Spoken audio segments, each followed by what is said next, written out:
Yeah, I didn't realize we were going to be having an OSU kickoff at noon today, so I got my 2-hour drive home, so hopefully I'll be able to find the radio station that talks that has the OSU football game on it. But I figured this far north, there are probably more hockey fans. Aren't we pretty close to Canada?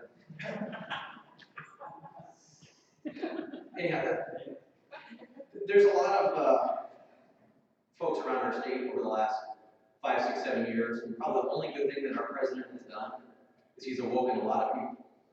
He's made a lot of people aware how close we are, and how close we can become very quickly to losing our freedoms. And once we lose them, we're probably never going to get them back. Ronald Reagan said something very similar to that. And one of my favorite presidents, actually my very favorite president, Thomas Jefferson, said the natural progress of things is for liberty to yield and government to gain ground. And let's just say over the last 100 years, especially, government's gained a lot of ground. And I know in our Senate retreat, we all talked about introducing bills that would repeal laws and trying to pull back the reins on government, cut taxes, cut spending, because every dollar we spend makes us less free. And that's what I've done. There are several of my colleagues that have tried to do the same thing. I wish more would.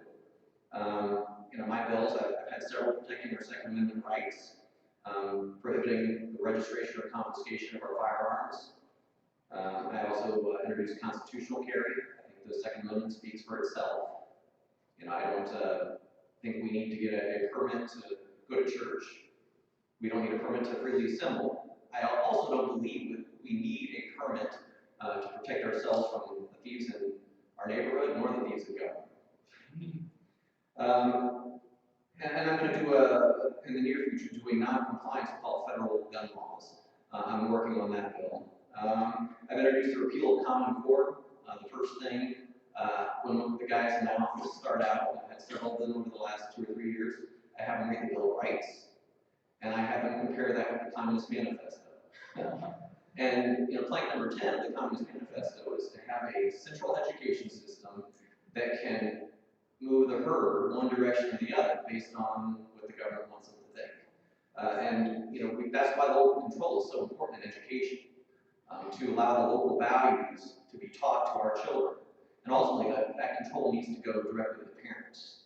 And I believe in the school choice movement. I believe in local control and get Washington out of our education system.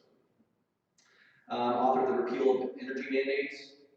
I'm for a free market, in a lot of different things. It produces cheaper widgets, produces cheaper energy, produces better children in our schools. And I don't think, people want solar and wind and all those other things, let them do it. But don't make me pay more for my electricity. Don't make my neighbors pay more for their electricity because of those things. A couple other bills I'm working on, civil asset forfeiture. It doesn't happen all the time. It doesn't even happen real regularly. But we just dropped a bill, and Senator Ophoff was instrumental in helping out on that one. Basically, puts the burden of proof back on the government. It's part of our justice system is that you're innocent until proven guilty, and you shouldn't. Civil asset forfeiture is where the government can take your stuff because it looks suspicious, and you shouldn't allow them to take your stuff based on a hunch. They should have to prove that you're guilty and prove that that has something to do with the crime before they can take your stuff. Period.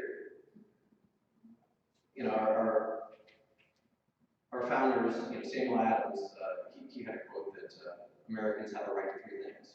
First, the right to life, then liberty, then property, the ability to protect all 3. And those 3 are connected, and our ability to defend ourselves, allows us to have liberty and property and life.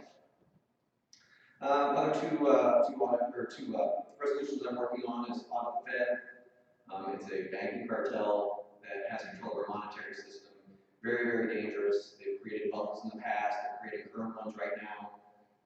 So get ready for the next bubble burst because of what's happening in Washington and what's happening with our central bank, which is plank number 5 in Congress.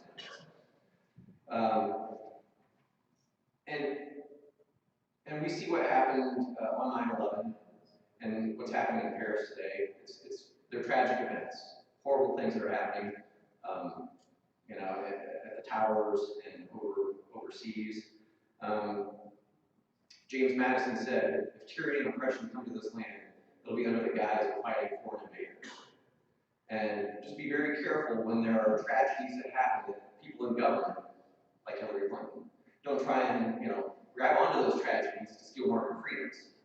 They created a number of spying programs that they're not after people in Afghanistan. They're not after people in Iraq.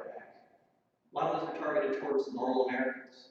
And you have to be always on guard to protect your civil liberties, and to protect your rights, and to protect your wallets and your families. And if we don't do it, people in Columbus and people in Washington are not going to do it for us. Every politician, everyone who's elected, is always concerned about another election, or most of them. So you always have to send letters, call, contact, let them know that you're paying attention. And that kind of segues me into the Republican Liberty Caucus and the value of having an index and the value of showing legislators that there are eyes watching. There's two ways of doing it. There's either the carrot or the stick. And I think it's good to let them know that they're being watched, they're being judged on their votes, they're being watched, they're being judged on the bills that they introduce, and to let them know that the people that care about liberty, which I still think is a large amount of people, too many people are concerned with the Kardashians and other stuff going on in life to really pay attention to what's going on in government, unfortunately. But we need to let them know that there are eyes on them. And again, the stick or the carrot, that I'm not encouraging this to happen, but there are other groups that run primaries against people that are, not of their political persuasion. I think a lot of labor unions do those kind of things. There's a lot on the left that do those kind of things. But I would like to say that this index can be used for a good purpose, not just to scare people, but to let people know that these issues are important to their constituents, are important to their voters, and that we want you to be, proud of your score on the Liberty Index. We want you to be proud that you scored 98th percentile and you had, a dozen or 24 different bills that all protected our freedoms, and that we're going to let our voters and our friends and our constituents know that you're the guy for us because you're for liberty. So I guess I'm just going to let the next speaker speak, and I'm happy to stick around and answer any questions. But I'll leave you with another Jefferson quote. One of my three favorite presidents, Jefferson, Madison, and Jackson. In matters of style, swim with the currents, and matter of principles, stand like a rock. And you need to stand strong in your principles. You'll also find in this one, in this index, and in a number of other rankings, it's tough to grade people because one of the challenges of being a Senate president or in leadership in the House or the Senate is trying to protect their members. And they do weed out a lot of really bad stuff. I mean, our Senate president has weeded out a lot of very bad bills that our members or Democrat members have introduced. But another thing is that we do have members that are scared of, going too far out there on even some of the liberty stuff. So there's only a handful of bills that are probably being judged and graded today, so it's really kind of tough to come up with a perfect representation based on that one. But I do think it's a very good start on figuring out who your liberty-minded legislators are, and it's a very good start in pointing people in the right direction, both the legislators and the voters who are looking at who to vote for. So, and again, we just need more legislators and candidates who are willing to stand on their principles. So, God bless you. Thank you.